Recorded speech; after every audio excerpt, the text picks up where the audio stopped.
ქრისტე აღსდგა ძვირფას საზოგადოება. ერთ-ერთი საკითხი, რომელიც მეტად სერიოზულია დღევანდელ ეპოქაში, ბოლო ჟამს, ეს არის გაყალბება სარწმუნოების ზოგადად დაქვეითება ადამიანებში, რწმენის დაქვეითება ადამიანებში და ეს სამართლიანად მიიჩნევა წმინდა წერილის მიერ პირდაპირ ბოლო ჟამის ერთ-ერთ ძირითად სათდურად. და თვითონ მაცხოვარიც ბრძანებს, უდეს მოვიდეს ძე კაცისა, პოვებს კი სარწმუნოებას ქვეყანასა ზედა. ანუ მეორედ მოსვლის წინ იქნება კი სარწმუნოება ადამიანებში. ანუ ეს არის ყველაზე დიდი კითხვა, რომელსაც ისვამს. ამ აზრს ეთანხმებიან უამრავი წმინდა მამები, განსაკუთრებით ბოლო ჟამის წმინდა მამები, ერთ-ერთი მათგანი იგნატე ბრენჩაინოვი პირდაპირ ამბობს, რომ უმთავრესი ნიშანი მოახლოებული მეორედ მოსვლისა არის საყოველთაო ურწმუნოების გავრცელება. კი ბატონო, ეს თითქოს 2x2-4-ია, მაგრამ ამასაც უნდა დანახვა. ეს აზრი ორად იყოფა ჩვენ საზოგადოებაში, ვისაც სწორად აქვს ჩამოყალიბებული ეს სწავლება მართლმადიდებლური ესმის, რაზე საუბარი, ბუნებრივია შესაბამის სწორ შეფასებას აკეთებს. თუმცა განსაკუთრებით მოდერნისტული საზოგადოება, მოდერნისტული სასულიერო პირები თუ მრევლი თუ ვინც იქნება ეს, ამ საკითხს განსხვავებულად უყურებენ და სწორედ ამიტომაც ვრცელდება ის სწავლებები, რომელიც ადამიანებში ვრცელდება სხვადასხვა სწავლებები, რომელიც პირდაპირ არამართლმადიდებლურია, ამ სწავლებებს ქადაგებს ადამიანები ეკლესიაში და ჩვენ ხედავთ ამ ცდომილებებს, ფაქტობრივად ადამიანებს არ სწამთ ისე როგორც უნდა სწამდეთ, მიუხედავად იმისა, რომ თავს თვლიან მორწმუნეობად. ზოგადად ურწმუნოების საკითხი არ არის ესეთ მარტივი თქვას ადამიანმა მაი მე მწამს და მორჩა ის სწამს. თუ მას არ სწამს ისე როგორც მართლმადიდებლური ეკლესია ასწავლის, როგორც არის წმინდა გადმოცემა, როგორც წმინდა მამება შეგვინარჩუნეს ის უცვლელად, მაშინ ეს ადამიანი ის არ სწამს. შეიძლება იყოს ათეისტი, შეიძლება იყოს ეკლესიაშიც ადამიანი, შეიძლება ღვთისმეტყველების რაღაცა ტიტულებიც კი კონდეს, მაგრამ თუ არ სწამს, ეპისკოპოსიც იყოს თუნდაც და ასე შემდეგ, როგორც წმინდა მამები გვეუბნებიან. ის შეიძლება პირდაპირ როგორც ურწმუნო მას მიენიჭოს როგორც ურწმუნოების კლასიფიკაცია და ეს სრულიად სამართლიანი იქნება, იმიტომ რადგანაც არ გწამს ისე როგორც ღმერთმა გასწავლა, როგორც უნდა გწამდეს სწორად, ეს შესაბამისად არ გწამს. ეხლა რაღაც ის გწამს, ეხლა წმინდა წერილი ამბობს, ყოველი ღმერთნი წარმართანი ეშმაკარიან, ზოგს ეხლა ყველა იძახის ღმერთი მწამს, მაგრამ ყოველი ღმერთი წარმართანი ეშმაკარიან. კაცმა არის კიდევ ვის რას სწამს და როგორ ავრცელებს ამ აზრებს. ამიტომ მოდით ეხლა ჩვენ წმინდა მამებზე დაყრდნობით, მათთან კონსულტაციით, ბოლო დროის მამებთან, მათი მოსაზრებების წაკითხვით მოსმენით, გავაკეთოთ ამის შეფასება და არა ჩემი აზრით, არამედ მართლმადიდებლური სწავლება რას ამბობს და ზოგადად როგორია თანამედროვე ადამიანის შეფასება ამ კუთხით. ეხლა წმინდა თეოფანი დაყუდებული მაგალითად რას ამბობს? სახარება ყველასათვის იქნება ცნობილი. ადამიანთა ერთი ნაწილი არ ირწმუნებს სახარებას, მეორე მცირე ნაწილი მწვალებლობაში იქნება. ანუ რაც დღეს ხდება, ბოლო დროზე, როდესაც საუბრობენ, ამას ამბობენ. იქნება მწვალებლობაში. ის პირდაპირ ამბობს, არ გაყვება ღვთისმონიჭებულ სწავლებას, არამედ თავის სარწმუნოებას გამოიგონებსო. აი წმინდა თეოფანი დაყუდებული მე-19 საუკუნეში ამბობს რა. ბევრია ასეთი ადამიანი, რომელსაც აბსოლუტურად თავისი სარწმუნოება აქვს რა. ანუ მართლმადიდებლობა გადაკეთებული აქვს ისე როგორც სურს, მოდერნისტულად და ზოგადად რაღაც ნაწილს აღიარებს, რაღაც ნაწილს არ აღიარებს და შესაბამისად თავისი სარწმუნოება ჩამოაყალიბა. კი ბატონო, ეს სიტყვებიც ფაქტობრივად წინასწარმეტყველური სიტყვები წმინდა თეოფანი დაყუდებულის დღეს პირდაპირ სრულდება. ადამიანთა ერთი ნაწილი იქნება ჭეშმარიტი სარწმუნოების მყოფელი, იმ სარწმუნოების, რომელიც წმინდა მოციქულებმა გადმოგვცეს და მართლმადიდებელ ეკლესიაშია დაცული. კი ბატონო, მაგრამ ამათგანაც არც თუ მცირე ნაწილი მხოლოდ სახელით იქნება მათ მორწმუნე. კი ბატონო, ესეც სრულდება დღევანდელ დროს და ხედავთ, ხა ჩვენ კომენტარს გავაკეთებ პატარა მცირეც არავის შეურაცხყოფას არ ვაყენებთ და არავის უკეთესად არ მიგვაჩნევთ. ჩვენ ვთვლით უბრალოდ, რადგანაც ეს ბოლო დროის საცდურად არის მიჩნეული ეკლესიის მხრიდან, ამ საკითხს მიენიჭოს ცოტა მეტი ყურადღება და ჩვენ მეგობრებში, ახლობლებში, მორწმუნე საზოგადოებაში ხშირად ვსაუბრობთ ამ საკითხებზე და სურს, რომ სწორი შეფასება გაკეთდეს და ეს არის ჩვენი მიზანი.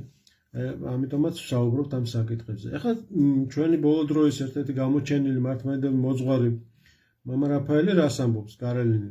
თანამედროვე ადამიანის სულიერ მდგომარეობას შეიძლება უწოდოთ რეალურ ცხოვრებასა და მის რწმენის შორის წყვეტას.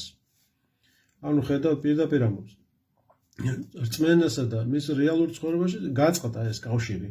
დღეს მრავალი ადამიანი გახლავთ რელიგიის როგორც ტრადიციის აღმსარებელი, კი ბატონო, ჩვენც ამას ვხედავთ, რომ როგორც ტრადიციის აღმსარებელი არის საზოგადოება, ღებულობენ მისგან გარკვეულ ესთეტიკურ და ემოციურ განცდებს, კი ბატონო, ესეც არის, თუმცა რჩებიან ჩვეულებრივი მატერიალისტები ცხოვრების წესით, იმიტომ რომ არ წამთ ისე როგორც წამს ეკლესიას. სწამთ ღმერთის და ცხოვრობენ ისო, თითქოს ღმერთი არ არსებობს. აი უზუსტესი შეფასება ის რაც დღეს ხდება. იძახის ადამიანი წამს ღმერთის, სინამდვილეში ისე იქცევა, თითქოს ღმერთი არ არსებობს. იქ საუბარიც არ არის ღმერთი სარწმუნოებრივ საქმეებზე და ჩვენ ვიცით სახარებიდან და მართლმადიდებლური სწავლების მიხედვით სარწმუნოება თვინიერ საქმეთან მკვდარ არის, ანუ ეს მკვდარი სარწმუნოება, ესე იგი არ გაქვს სარწმუნოება რა, უმეტესობას კი სწორედ ეს დამოკიდებულება და ეს შეიმჩნევა. ამას არ ექცევა ყურადღება განსაკუთრებით მოდერნისტების მხრიდან, რადგანაც მოდერნისტები რაოდენობაზე არიან გაათვლილი, ისინი იდეოლოგები არიან, მათ ადამიანების სარწმუნოებრივი იმისთვის სჭირდებათ მორწმუნე ადამიანები, რომ შემდეგ ეს გარკვეული შეფასებები აკეთონ სიმრავლისგან გამომდინარე და ეს სიმრავლე გამოიყენონ მათ პოლიტიკურ თუ გარკვეულ იდეოლოგიურ ჭრილში. მათ შორის შეიძლება გულწრფელადაც ასე თვლიან, თუმცა სარწმუნოებრივად ეს პირდაპირ არასწორია, რადგანაც არ შეიძლება ურწმუნოს, რომელიც შემოდის ეკლესიაში და არ ქვა მორწმუნე მარტო იმის გამო, რომ ის ამბობს, რომ მე მწამს ღმერთი. თუ ის მას არ წამს ისე როგორც ეკლესია ასწავლის, აქ ბუნებრივია ბევრი კითხვები იბადება. ასევე ერთი მნიშვნელოვანი საკითხია და მე მრავალი სასულიერო პირის კომენტარი მოვისმინე ამასთან დაკავშირებით და აბსოლუტურად ვეთანხმები ამ საკითხს, რომ ზოგადად კატეხიზაციის პრობლემა ჩვენში ნაკლებად არის. კი, უამრავი ადამიანი ინათლება, ეს ტრადიციისადმი სიყვარული არის, მართლმადიდებლობისადმი ესეც შეინიშნება, ინათლება, მაგრამ ჩვენ ვიცით, რომ ახლა მომზადება სარწმუნოებაში კატეხიზაცია, რასაც გვია, რა გწამს, ასე რომ ვთქვათ, მოკლედ რომ ვთქვათ, ეს ფაქტობრივად ნაკლებად ხდება, მოდი ასე რბილად რომ ვთქვათ, არც ნათლიამ და არც ნათლულმა არ იცის სინამდვილეში რა წამს, ზან ვერ გაარჩიონ ახლა წამში ახლა სულიწმიდა მამისაგან გამოვალ თუ ძისაგან გამოვალს, ამის განსხვავება რომელია მართლმადიდებლური და რომელია არამართლმადიდებლური, საერთოდ არასდროს უმეტესობას ვერც ხვდება ამას, მიუხედავად იმისა, რომ სწორედ ამ ერთი სიტყვის განსხვავების გამო ფილიოკვე რასაც ქვია, ჩვენ გვაქვს როგორც იცით, კათოლიკები გავიდნენ განხეთქილებაში ჯერ კიდევ მე-11 საუკუნეში. კიდევ სხვა მიზეზები, მაგრამ ეს ერთ-ერთი მთავარი. ამიტომ ასეთ რაღაცებს ყურადღება არ ექცევა სამწუხაროდ და ეს კიდევ ერთხელ ამბობ, ვეთანხმები იმ სასულიერო პირთა მოსაზრებებს, რომ ეს საკითხი არის გამოსასწორებელი და ადამიანმა უნდა იცოდეს როგორც მინიმუმ რა სწამს მას, მართლმადიდებლობა რას ასწავლის, ვისთან შეიძლება ლოცვა, ვისთან არ შეიძლება ლოცვა, რა არის მაცხოვნებელი, რა არ არის, ვინ ცხონდება, ვინ არ ცხონდება, ისე რომ მოკლედ რაც კატეხიზმში წერია, რაც უნდა იცოდეს ყველა მართლმადიდებლური ქრისტიანა.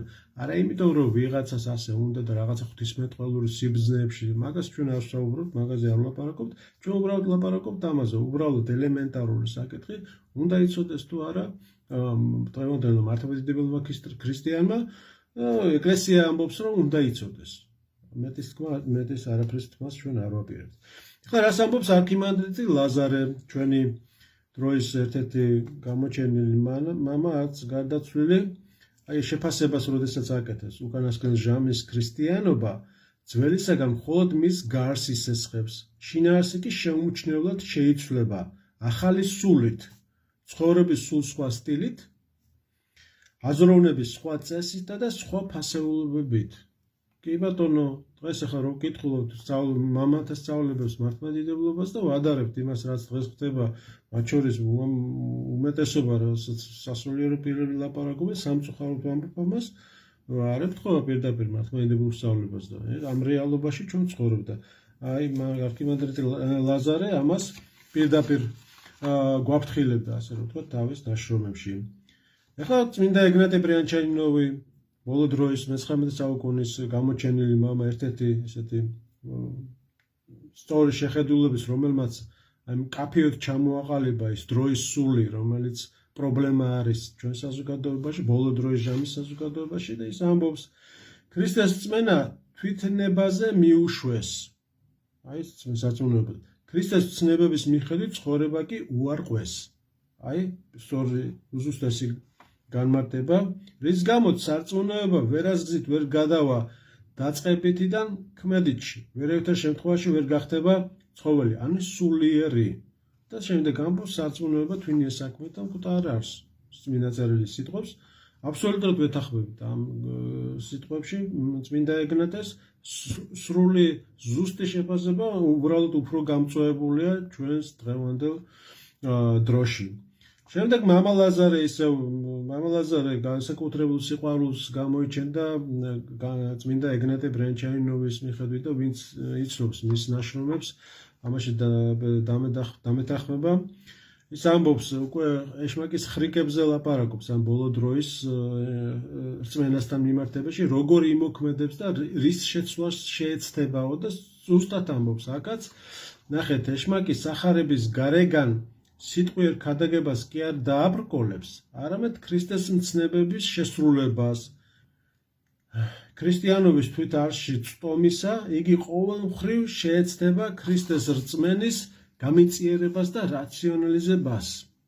აი ზუსტი შეფასებაა დღევანდელ დროზე, როგორ იმოქმედებს ეშმაკი, ანუ ის პირდაპირ სახარება კი ბატონო, სახარებაც იკითხება, ეკლესიაში წადის ხალხი, ყველაფერი, მაგრამ ეს გარეგნულად კი ბატონო, მაგრამ შინაგანად იცვლება ეს სწავლება, იცვლება ეს დამოკიდებულება და მათ შორის გამიწიერება ხდება, რომელიც აწყობს, რომელიც სათავეში დღეს დგანან მოდერნისტები თავისი ამ დამოკიდებულებებით გამიწიერებული და რაციონალიზმი იგივე მაგათი ხელწერაა, რადგანაც ეს რაციონალიზმი სწორედ ის მიწიერი სულისკვეთებაა, რომელიც მათ ახასიათებს როგორც იდეოლოგებს. კი ბატონო, ასევე მამა ლაზარე სწორად შენიშნავს და შეფასებას აკეთებს ინდიფერენტიზმის, როგორც ურწმუნოების კლასიფიკაციას და ის ამბობს, რომ ვისაც ინდიფერენტიზმი დაეუფლება, ის თითქმის იგივეა, რაც უღმერთო, რადგანაც ცხადია, რომ მისთვის სარწმუნოება რაღაც გარეშე საქმეა და მას მხოლოდ ჩვეულებისავე ძალით მისდევს. კი ბატონო, ასევე ზუსტი შეფასებაა. დღეს ინდიფერენტიზმი არის ეს გაგრილება, ასე რომ ვთქვათ, სარწმუნოებისადმი. ეს არის საყოველთაოსანი, ხშირია ეს მდგომარეობა, ინდიფერენტული დამოკიდებულება და თითქოს არაფერი არ ხდება, მიშვებულია ამხსარებლობის დონე ფაქტობრივად ნულამდეა დასული საზოგადოებაში. რატო ხდება ეს? იმიტომ რომ კვლავ იქ ცვლილებებია, იქ ზოგიერთი სასულიერო პირი რაღაც არჩევითი სათნოებები აქვთ, ანუ სრული ამ თემაზე ჩვენ ადრეც ჰქონდა ნაწილობრივი მართლმადიდებლობა ერთგვარი, რომელიც შემოსულია რაღაც სათნოებებს აერჩევენ და იძახიან ყოველთვის აი ეს არის რაც მაცხოვნებელია და თითქოს სხვა სათნოება ისევე მოსული წმინდა წერილიდან, რომელსაც ასწავლის წმინდა მამები, ან არ არის მიჩნეული პრიორიტეტულად, იმიტომ რომ რაღაცა მათ გემოვნებაში, სასწაულებრივ გემოვნებაში ეს არ ჯდება. ესეც მცდარი შეხედულებაა და ამასაც ამხელენ წმინდა მამები. ზოგადად წმინდა თეოფანი კიდევ ამბობს, რომ ბოროტება იზრდება ურწმუნოებისა და ბოროტებისადმი რწმენის თავს გავიდა. რწმენა და მართლმადიდებლობა სუსტდება. ნუ თუ ვერ მოვეგებით გონს. ეს უკვე მე-19 საუკუნეში შეშფოთებულია ერთ-ერთ წერილში პირდაპირ ამაზე საუბრობს, რომ ეს დონე დეგრადაცია სარწმუნოების მნიშვნელოვნად გაძლიერდა, რაც აუცილებლად გამოიწვევს შედეგებს. აი შედეგებზე რომ მივედით, უკვე აქაც უკვე საინტერესო ამბებია რამოდენიმე წმინდა მამის, ასევე ბოლო დროის აი სწავლებები რა არის ამასთან მიმართებაში, ხო ზოგიერთი მართლმადიდებელი მოღვაწე დღევანდელ დროს არ ეთანხმება შეიძლება ამაზრს, მაგრამ ახლა მინდა წმინდა ეგნატე ბრიანჩაინოვის აზრი მოსაზრება წაგიკითხოთ და შემდეგ ის პატარა კომენტარი გავაკეთოთ. ესე იგი, რას ამბობს წმინდა ეგნატე? თუ არ გეცოდინებათ ჭეშმარიტი ქრისტიანული სწავლება, შესაძლებელია მიიღოთ ცრუ და მკრეხელური აზრი ჭეშმარიტებად. შეითვისოთ ის და მასთან ერთად სამუდამო დაღუპვა შეითვისოთ. ღვთისმოვლელი ვერ გადარჩება. ამას ამბობს წმინდა ეგნატე ბრიანჩაინოვი, ხო? წმინდა წერილზე დაყრდნობით, რას ამბობს? მე იქვე ამოდებს წმინდა წერილიდან პავლე მოციქულის ეპისტოლედან, რაითა ისაჯნენ ყოველნი, რომელთა არ არის რწმენას ჭეშმარიტებისა მის. ანუ აქ უკვე ლაპარაკი არის სასჯელებზე. ანუ ჩვენ როდესაც საუბრობთ აი ადამიანსო არ წამსო შეიძლება არ იცოდეს, კიდევ ერთხელ ვამბობ, რაღაც სიღრმისეულ ღვთისმეტყველებაზე არ ვლაპარაკობ. აქ ლაპარაკია ელემენტარული ქრისტიანობის ცოდნაზე, რომელიც ყველამ უნდა იცოდეს როგორც ქრისტიანმა. თუ ის არის, ის უკვე სასჯელს ექვემდებარება, ანუ უმნიშვნელო თემა კი არ არის, პირდაპირ ექვემდებარა. შემდეგ ამბობს სხვა წერილში უკვე წმინდა ეგნატე ბრიანჩაინოვი, რომ ურწმუნო საუკუნო წარწმენდის კერძია. ხოლო თუ კაც ქრისტე მხოლოდ სიტყვით სწამს, მაგრამ არ ასრულებს მის წმინდა მცნებებს, ანუ საქმით უარყოფს ქრისტეს, იმას საუკუნო წარწმენდა ელის. აგერ კიდე წმინდა მამა, აქ ახლა ჩვენი პატივცემულ ორიგენისტებსაც მათ საყურადღებოთაც არის ეს სიტყვები, რომლებიც ყველას აცხოვნებენ, ყველა შემთხვევაში, ოღონდ კი ცოტა. აი, აქ პირდაპირ წერია წმინდა მამებში, წმინდა წერილიდან პირდაპირ არის ნათქვამი, რა მოსდის ადამიანს, როდესაც ეს არ ხდება სწორად. ხო, ეს ყველა თითოეულ ჩვენთაგანის სამხილებელია ხო. ეს წმენა არ არის სტატიკური მოვლენა, ადამიანს შეიძლება დღეს წამდეს, ჩვენ ხედავთ ბევრი ადამიანი ვნახეთ მოდერნისტებში, რომლებიც გამოირჩევდნენ გარკვეული ღვაწლით, სწორი შეხედულებებით, მართლმადიდებლური სწავლებით, თუმცა რაღაც გარკვეული პერიოდის შემდეგ შეიცვალეს აზრი და ვეღარ დაერქმევა, თუმცა ისინი თვლიან თავს მორწმუნედ, მაგრამ სინამდვილეში ფაქტობრივად ურწმუნოების კატეგორიაში გადადიან და არ ვიცი ვის რა სწავლა, ახალი სწავლებები შემოაქვს მართლმადიდებლურისგან განსხვავებით. დღეს ეს უკვე რა ვიცი ეს ფართო საგანია, მაგალითები იმდენად ბევრია, რომ უბრალოდ ჩამოთვლასაც აზრი არ აქვს. მაგრამ ჩვენ მართლმადიდებლური ქრისტიანობა უნდა ვიცოდეთ, რომ რეალური სიტუაცია, რეალური შეფასება სწორედ ეს არის და ამას უნდა მივაქციოთ ყურადღება და ყველა დაგვიფაროს ღმერთმა და ყველა გაგვაძლიეროს წმენაში, მაგრამ ეს არის აშკარად პრობლემა, აშკარად საცდური და თამამად შეიძლება ითქვას, რომ ეს არის ერთ-ერთი უმთავრესი საცდური ბოლო ეპოქაში. შემდეგ კიდევ ამბობს ერთ რაღაცას, ჩვენი მამა ლაზარე უკვე ჩვენი დროისათვის უკვე აღარაა დამახასიათებელი სულიერი საკვების ის სიუხვე, ის წინვალება, ის სურნელება, რითაც ესოდენ სავსე იყო ადრინდელ ქრისტიანთა ცხოვრება. აქ უკვე საინტერესო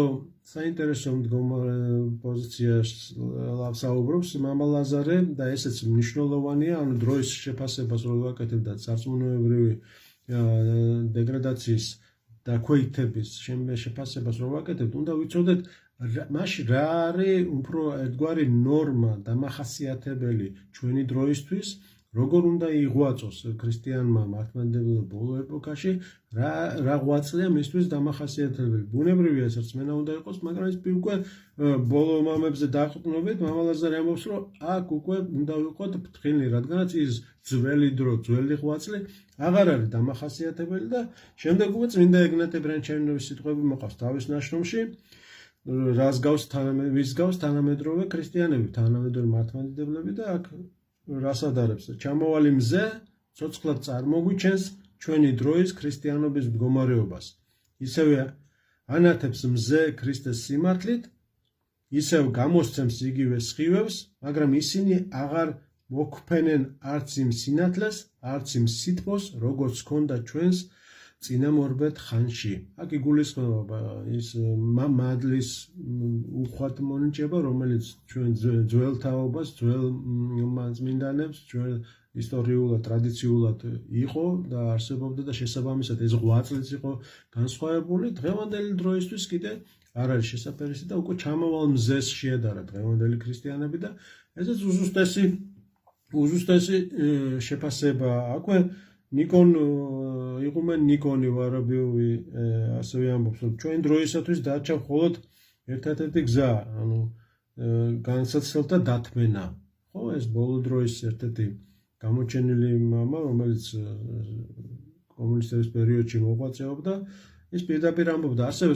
მისთვის საყვარელი მამა იყო ეგნატი ბრენჩაინოვი მისი სულდგმულობდა რო იტყვიან და ეს აზრები ფაქტობრივად ერთიანად არის სახარებისეული სწავლება რომელსაც ბოლო დროის მამები გვეუბნებოდა ანუ ერთგვარ ორიენტირს მიმართულებას სულიერების სადაც არის დეგრადაცია რწმენის შემდეგ რა არის გადარჩენის გზა ამ დეგრადაციის ზუსტი შეფასებაზე ასევე ღმერთმონაზონის სერაფიმ როუზი ამბობს გადასარევი სიტყვებია ის ერთ-ერთ ნაშრომში ის ბოლო დროს შესახებ ამბობს რომ ჩვენი დრო განსხვავდება ხო წინა დროისგან და ის ამბობს რომ არა უბრალოდ მართლმადიდებელი ქრისტიანებისგან რომლებიც ცხოვრობდნენ 100 წლის წინ თუნდაც ერთი თაობის წინაცო რა ანუ ეს მე-20 საუკუნეში მოღვაწე მამა იყო და ის ამბობს ერთი თაობის წინაც კი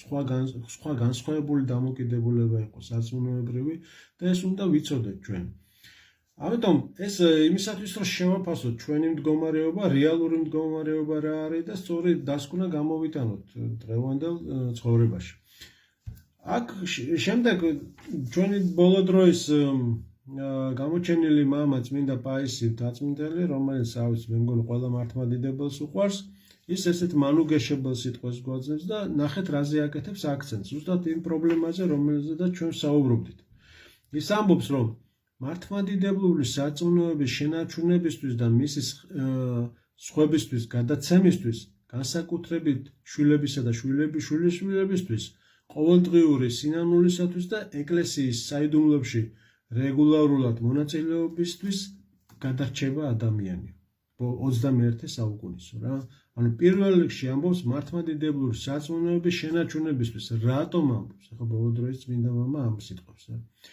ზუსტად იმიტომ ამბობს რომ ეს არის ერთ-ერთი მთავარი პრობლემა ეს არის უდიდესი განსაცდელი და სწორად ამბობს წმინდა წერილი ოდეს მოვიდეს ცეკაც საფოვსკის სარწმუნოებას ქვეყანასაზე და ამიტომ არის ლაპარაკი იმიტომ რომ განსაცდელი სწორედ აქედან შემოვიდა ადამიანები არ ქმევენ თავს მორწმუნედ კომფორტულად გრძნობენ თავს მოდერნისტები ეკლესიაში ჯერთი თავად უმეტესობა შეიძლება ამ კატეგორიას მიეკუთვნებოდეს ურწმუნო კატეგორიას პირდაპირ გადაჭარბების გარეშე ვამბობთ ამას იმ შეფასებით რომელიც წმინდა მამები და სახარებიდან ვიცით და ჩვენ ვიხედავთ რომ ეს არის მთავარი საკითხი რომელზედაც უნდა იყოს მსჯელობაც რომელზედაც უნდა გქონდეს სწორი დამოკიდებულება ფაქტობრივად ბოლო ჟამის გადარჩენის აი ესეთი ფორმულა რო ჩამოვაყალიბოთ იმ ციტატებზე და იმ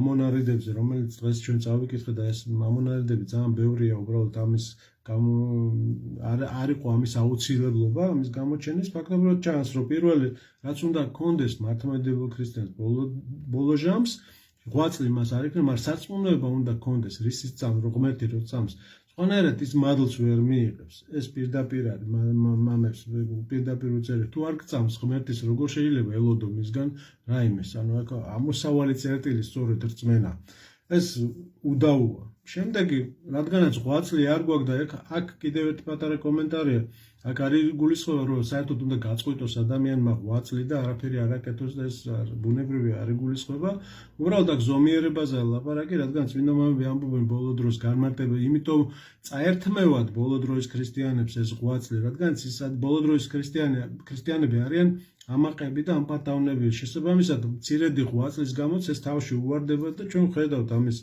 მრავალ მაგალითებს როდესაც ეგრევე ხილში გადავარდება ადამიანი ან შეიძლება ფსიქოლოგიური ფსიქიატრული დაავადებები გაუჩნდეს ამის უამრავი მაგალითია უბრალოდ ჩვენ საზოგადოებაში პირდაპირ ხედავთ ამას მათ შორის ეკლესიაშიც აღარ მალავთ ამას ხედავთ ამ დამოკიდებულებას ეს არის სულიერი სცენი რო იტყვიან პირდაპირ და ამის მიზეზი არის არასწორი ღვაწლი, არასწორი დამოკიდებულება, არასწორი სარწმუნოება და ამის შესახებაც წმინდა მამები ამბობენ. ამრიგად ეს მეორე საკითხი ძალიან მნიშვნელოვანია, როგორ პირველი ესე იგი ჩვენ უნდა გწამდეს ადამიანი, მეორე უკვე როდესაც არ გაქვს ღვაწლი, ხო, მოდის განსაცდელები, მამები რასაც გვეუბნენ, უნდა დაითმინო ეს განსაცდელები და საიდუმლოებებში მონაწილეობა, როგორც წმინდა პაისი გვეუბნება, ანუ ბუნებრივია მუდმივი სინანული, ეგ არის, ხო, აუცილებლად სინანული, იმიტომ რომ ღმერთთან შერიგების სხვა გზა ეკლესიას არ აქვს, შესაბამისად ის არ არსებობს.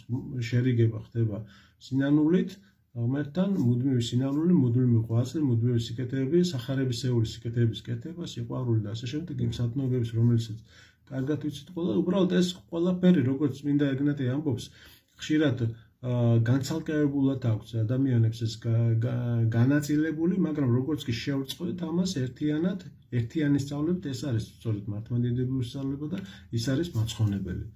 დიდი მადლობა ყურადღებისათვის და მომავალ შეხვედრამდე.